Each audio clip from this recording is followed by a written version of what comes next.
Taste the Daily.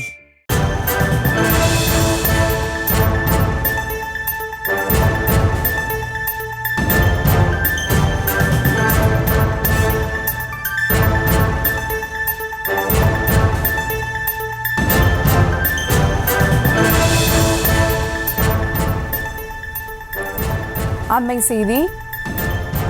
Madurantakam அருகே வீட்டில் யாரும் இல்லாததைக் கண்டு மூன்று வாலிபர்கள் திருட முயன்றதால் அங்கு பரபரப்பு ஏற்பட்டிருக்கிறது.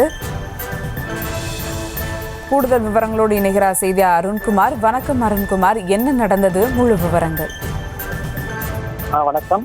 செங்கல்பட்டு மாவட்டம் மதுராந்தகம் அடுத்த வேடவாக்கம் கிராமத்தை சேர்ந்தவர் சலவை தொழிலாளியான பார்த்தசாரதி. இவர் விவசாய பணிக்காக வயல்வெளிக்கு சென்று மீண்டும் வீடு வந்துள்ளார். அப்பொழுது வீட்டின் வெளிப்பகுதியில் ஒரு வாலிபரும் வீட்டின் உட்பகுதியில் 2 வாலிபர்களும் திருட முயன்றுள்ளனர். பார்த்தசாரதி வருவதை கண்டு வெளியே இருந்த வாலிபர் இருசக்கர வாகனத்தை எடுத்து சென்று ஓடிய நிலையில் உள்ளே இருந்த 2 வாலிபர்கள் பின்பக்கமாக உள்ள ஏரி பகுதியில் சென்று தஞ்சமடைந்துள்ளனர்.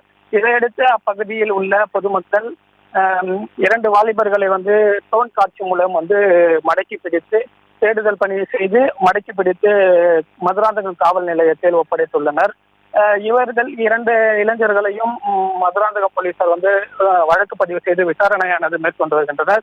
மேலும் தப்பி ஓடியவரை தேடும் பணியில் மதுராந்தகம் போலீசார் ஈடுபட்டு வருகின்றனர்.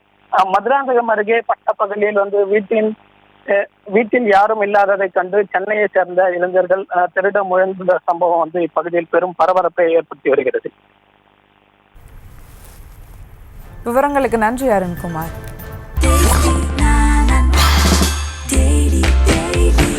Taste the Daily.